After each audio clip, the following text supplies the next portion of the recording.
summer when my parents are gone and there's nothing in the fridge besides like hot dogs. So it was like I'd eaten my 5th hot dog that week. So then I just switched to noodles. I mean, my experience is not that far off, my friend.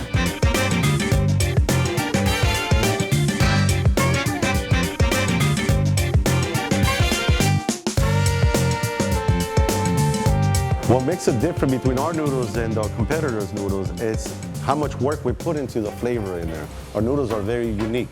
Our shape, the way we cook them, the way we mix them, that's what makes our noodles unique.